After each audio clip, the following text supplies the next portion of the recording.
केंद्र सरकार की आर्थिक नीतियों के खिलाफ झारखंड मुक्ति मोर्चा ने आज चिंता जाहिर की। झारखंड मुक्ति मोर्चा के महासचिव सह प्रवक्ता सुप्रियो भट्टाचार्य के द्वारा आज प्रेस वार्ता का आयोजन किया गया, जिसमें कहा गया कि जिस तरह से देश की अभी आर्थिक स्थिति बनी हुई है, नरेंद्र मोदी सरकार के द्वारा जो नीतियां बनानी चाहिए वो बनाई नहीं जा रही है और जिसके कारण देश धरातल के नीचे जा रहा है। और इसको रोकने के लिए केंद्र सरकार को कुछ नई पहल करनी चाहिए। अगर उनसे नहीं होता है तो उनको इस्तीफा दे देना चाहिए। मौके पर क्या कुछ कहा, आइए आपको सुनाते हैं। जोहार साथियों, वर्तमान समय न केवल आर्थिक तौर पर बहुत संकट के काल से गुजर रहा है, वरन सामाजिक वातावरण भी बहुत तेजी से भयावह स्थिति की ओर जा रहा है।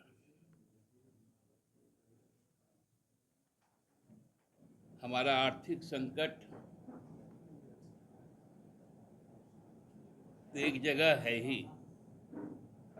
जो विगत 12 वर्षों में जो बदतर हालत में पहुंची है, और ये अब मानना हम लोग विगत 10 वर्षों से चिल्ला रहे थे, लेकिन हम आरबीआई और भाजपा सरकार के पैरवीकार रहे जितने भी अर्थशास्त्री अब वो खुलकर बोलने लगे हैं कि चुनाव जीतना अलग विषय है, लेकिन देश चलाना अलग विषय है। आपने देश के आर्थिक स्थिति को निजी प्रचार और सफलता के लिए जिस प्रकार से अनदेखा किया है, और हम कह सकते हैं कि जो प्रतिरूप आपने गढ़ने का प्रयास किया, माननीय प्रधानमंत्री जी का 2 दिन पहले समाप्त हुआ विदेश यात्रा और उसके अंतिम दिन जो तस्वीरें सामने आई, उन्होंने 7 समंदर पार से भारत की तंगहाली पर एक ऐसा हंसी हंसा कि पूरा देश शर्मसार हो गया।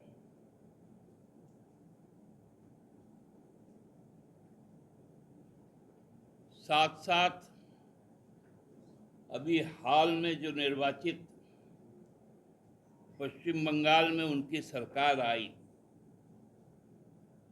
जो हमारे राज्य के 3 हिस्सों के साथ उसका जुड़ाव, एकदम संथाल परगना से लेकर सिंहभूम तक, वहाँ के जो सामाजिक हालत है वो गंभीर स्थिति में पहुंच गई। वहाँ सरकार ने आपातकाल की घोषणा कर रखी है लगभग। अब वहाँ पर कोई विरोध प्रदर्शन हो नहीं सकता।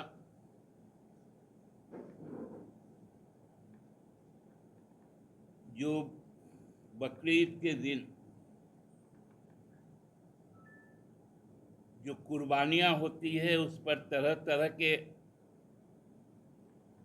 प्रतिबंध लगाए गए।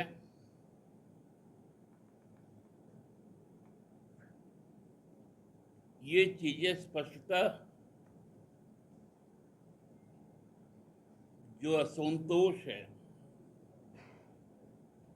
वो अब सामने आ रहा है। ये सभी राजनीतिक दलों के लिए, चाहे वो सत्ता में हो या ना हो, समाज यदि अस्थिर रहेगा, आपस में विश्वास समाप्त हो जाएगा, तो ये बड़ा खतरनाक विषय है। आपने देखा होगा जब किसान आंदोलन इस देश में चल रहा था और कई तरह के सरकार विरोधी आंदोलन चल रहे थे, तो प्रधानमंत्री जी ने संसद में खड़े होकर कहा था कि देश के बहुत सारे लोग आंदोलनजीवी हैं और वो पैरासाइट ऑफ द सोसाइटी है, मतलब समाज पर बैठकर उनका खून चूसने वाले लोग। उन्होंने आंदोलनजीवी का तुलना पैरासाइट से किया था। कहीं ना कहीं बैक ऑफ द माइंड जो आरएसएस का जो इंस्टीट्यूशनल कब्जा है देश में,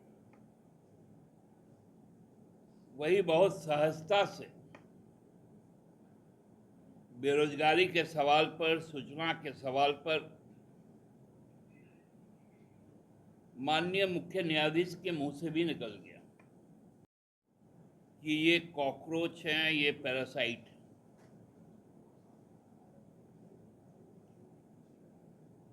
बाद में हालांकि उन्होंने सफाई दी, लेकिन उन्होंने सफाई में ये कहा कि मैंने वैसे फर्जी वकीलों के बारे में कहा जो गलत डिग्री लाकर यहाँ किसी केस की पैरवी करने आ जाते। ये तो और भी आपत्तिजनक है, क्योंकि कोई भी वकील को पैरवी करने के पहले बार काउंसिल की सदस्यता लेना पड़ता है।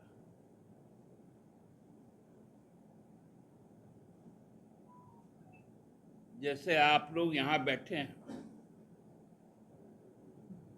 कुछ फ्रीलांसर भी हो सकते हैं, लेकिन मूलतः यदि पत्रकार हैं तो आपके पास में मास कॉम का, जर्नलिज्म का न्यूनतम कोई प्रमाण पत्र हो। उसी तरह वकीलों का भी रजिस्ट्रेशन होता है, और माननीय सर्वोच्च न्यायाधीश संपूर्ण लॉ फैकल्टी के, उस फ्रेटर्निटी के वो संरक्षक होते हैं। और ठीक उसके बाद जिस प्रकार से प्रतिरोध एक नई भाषा के तौर पर आया, सीजेपी, कॉकरोच जनता पार्टी, और उसने जब भाजपा को भी टपक दिया तो उस पर बैन लगाना, उसका पुनः दूसरे रूप में आ जाना, उस पर पुनः दूसरे रूप से बैन लग जाएगा। आप जनता के सवालों से नकार नहीं सकते।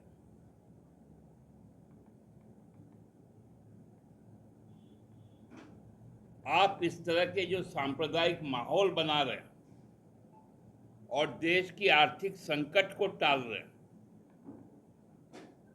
संकट टलता नहीं है। आप शुतुरमुर्ग बन गए। केंद्र की सरकार आज शुतुरमुर्ग है। वो जब रेत में आंधी चलता है तो माथा रेत में घुसा लेता है, उसे लगता है कि आंधी चलना बंद हो गया।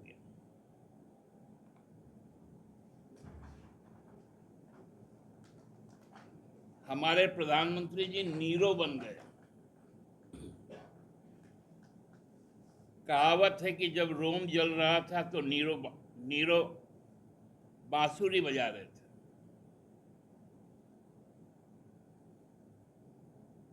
और इसीलिए उन्होंने बांसुरी तो नहीं बजाया, उन्होंने प्रहसन की एक ऐसी हंसी सामने लाई,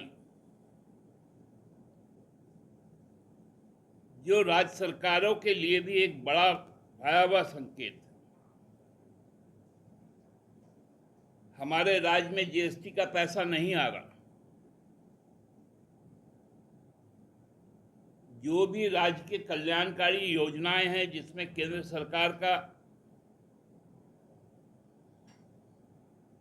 सहायता होता है, सहायता, और ये फेडरल सिस्टम का एक स्थापित मूल्य है,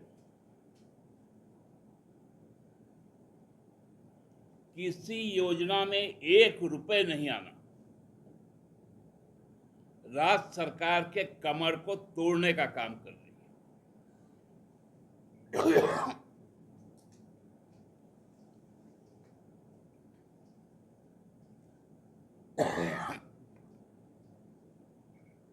हमारे राज्य के साथ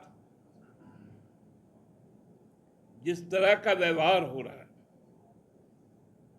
इस आर्थिक संकट काल में हम पर दोहरी मार पड़ रही है।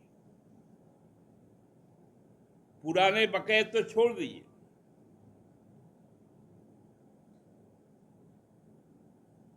अब जीएसटी के भी हमको लाले पड़ गए।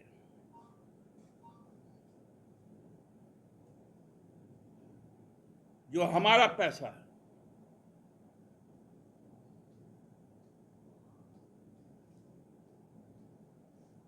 हमको लगता है कि अब समय आ गया